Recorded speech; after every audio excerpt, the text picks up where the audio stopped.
ह्या मुलींनी तक्रार पण दिलेली की तिला मुद्दाम, मला असं वाटतं PM तिच्याकडून करून घेतले किंवा त्यांचा फॉल्स रिपोर्ट देण्याचा दबाव होता। रात्री मध्यरात्री तिला PM करण्याची जबरदस्ती केली आणि ह्याच्यात तिने म्हटलं आहे की जे अधिकारी तिच्यावर दबाव आणत होते, तिला चुकीचा रिपोर्ट द्यायला सांगत होते, तिने जून महिन्यात तक्रार केली आणि अधिकाऱ्यांनी एक स्क्रिप्टेड असं पत्र तुम्ही बघू शकता, एकदम स्क्रिप्टेड त्यांची बाजू क्लिअर करण्यासाठी 1 महिन्यानंतर त्यांनी पत्र दिलं। पण तिचं वारंवार तक्रारीचे जवळजवळ 2 ते 3 डझन पत्र हे त्यावेळेसचे पोलीस निरीक्षक असतील, सिव्हिल सर्जन असतील, त्यांना त्यावेळेस देण्यात आले, पण त्याची दखल घेतली नाही। तर ह्यासाठी कोण जबाबदार?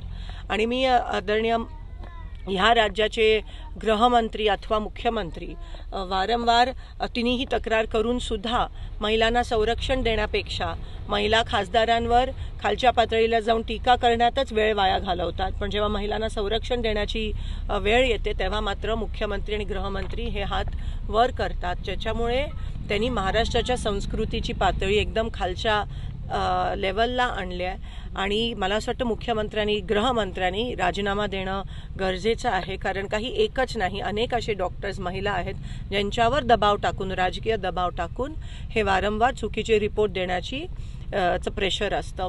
खासदार असतील त्यांचा पण उल्लेख आहे। तर मी तिथे पण विनंती करते सगळ्यांच्या वतीने, खास करून फॅमिलीच्या वतीने, की तिथे पण सखोल चौकशी झाली पाहिजे। CDRच नाही, कारण का राजकीय नेते तर PA सारखे फोन करत असतात, पण CDRच नाही, लोकेशन घेऊन, कारण का असं नाही हो की एकाची चूक लपवण्यासाठी किंवा पुरावे दाबून टाकण्यासाठी दुसरं काहीतरी वळण ह्या केसला येऊ, दुसऱ्याची बळी जाईल।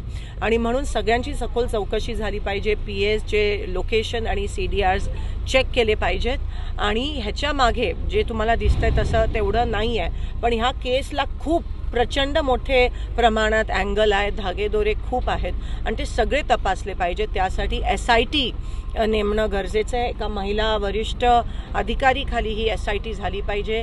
ह्याच्यात जेवढे इन्व्हॉल्व आहेत, 2-3 नाही आहेत, अजून आहेत, त्यांना सगळ्यांना अरेस्ट झाला पाहिजे, फाशी मिळालीच पाहिजे अशी मागणी ह्या कुटुंबाची आहे। आणि ह्या 2-3 प्रमुख मागण्या आहेत आणि डिटेलमध्ये चौकशी झाली पाहिजे। कोणाला तरी वाचवण्यासाठी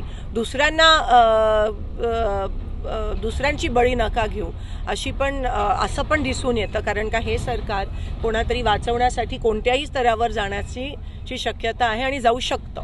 आणि म्हणून हे काही न होऊन देता एक ट्रान्सपेरंट, पारदर्शक चौकशी SIT नेमली पाहिजे, चौकशी झाली पाहिजे आणि जे दोषी आहेत त्यांना ताबडतोब अरेस्ट केलं पाहिजे आणि कॅपिटल पनिशमेंट त्यांना झाली पाहिजे।